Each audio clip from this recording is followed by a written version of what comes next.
What's up, my friends? Welcome to this beautiful, amazing day, my friend. Welcome to the cut, my friend. Thank God for giving you another chance at life, my friend. It's a beautiful thing. Make sure you take full advantage of it. This is the way you take full advantage of it, right? You kind of got to wear two hats.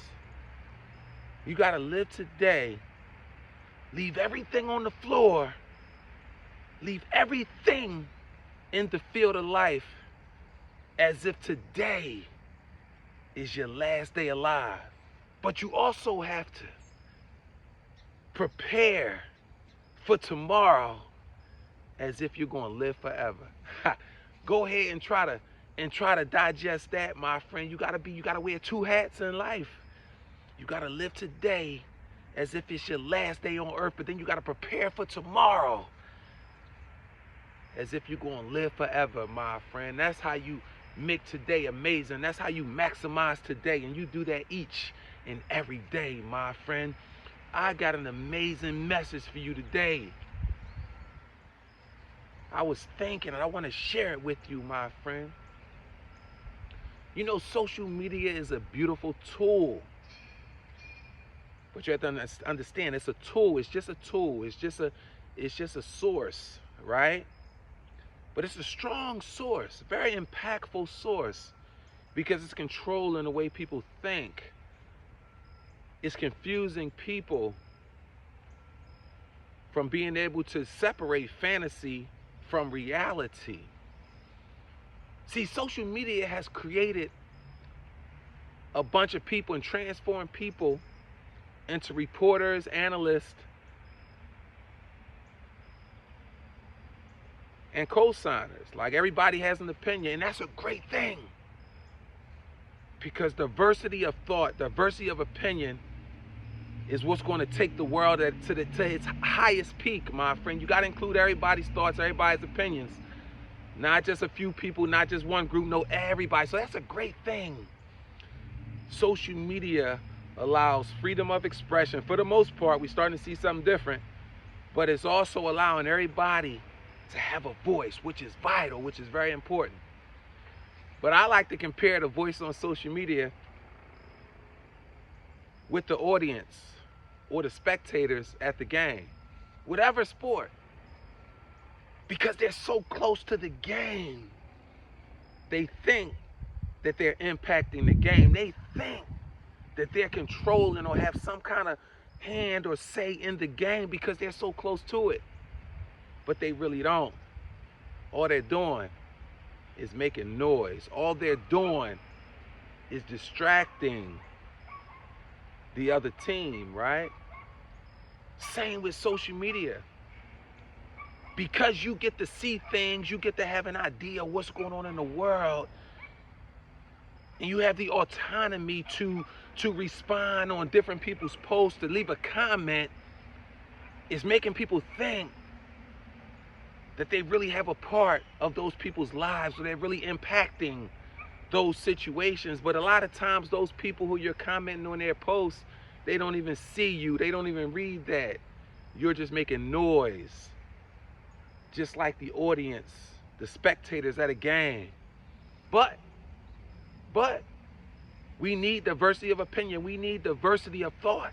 All that is a good thing. But if you truly want to have an impact, if you truly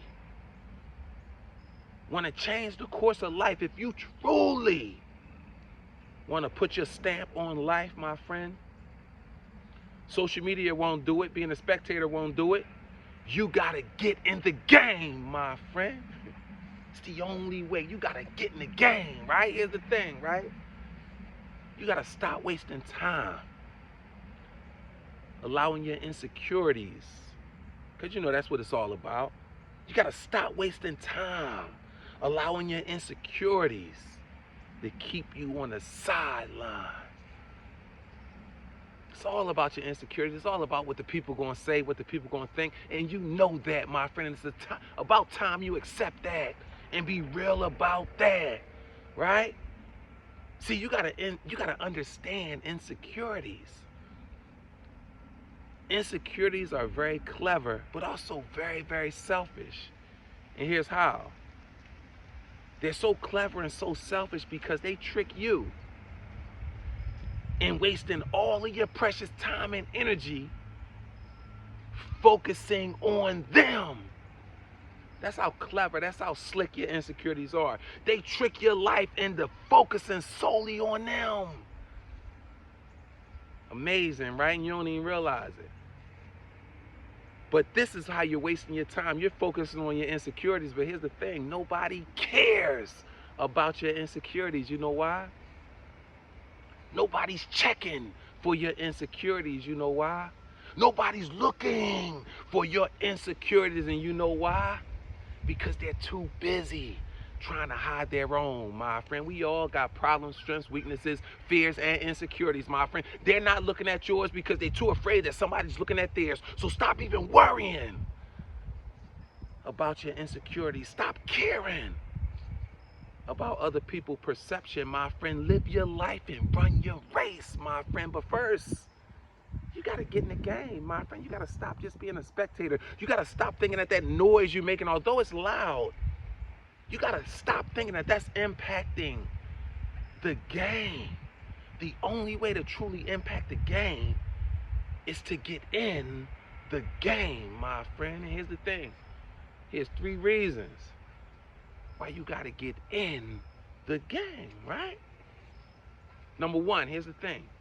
If you don't dig deep within you, right, and pick yourself up by the bootstraps and force yourself to take that chance and really go for it, if you can't get yourself to do that, my friend, then unfortunately, like, nobody can help you because you're just not going to get it, my friend. It's as simple as that, and nobody's going to give it to you, my friend. You got to pull yourself up by the bootstraps and force yourself to take that first step, and that's when the magic happens, because that's when the universe matches your efforts, my friend. And that's when you start accumulating effort, and that encourages you to keep going, and that gives you hope for a brighter tomorrow. And that is what you need, my friend, because that is how you get in the game, my friend. And you got to get in the game. You can't just keep being a spectator, my friend. All you doing is making noise, my friend, with no impact, right? Right? It's the difference between being religious and being spiritual. Being religious, oh, I'm blessed and highly favored, going around talking that religious talk, but it's not impacting you on the inside, so you're not really living. You're not really living it. It's an outer expression with no inner conviction. So you got to be spiritual. You got to have a relationship with God. You got to be connected to that godly wisdom. You got to be connected to that godly power, and you got to be connected to that godly spirit, my friend. That's what spirituality is, right? And number 2, here's the thing. The moment you stop allowing yourself to be bullied by other people's perceptions is the moment that you stop allowing yourself to be bullied by your insecurities, my friend. Let's be real. You know that that's what it's all about. That's the reason you standing on the sideline and you scared to get in the game, because you're afraid of what they're going to say. You're afraid of what they're going to say. You're afraid at how you're going to be perceived, my friend. You're a slave to other people's perception.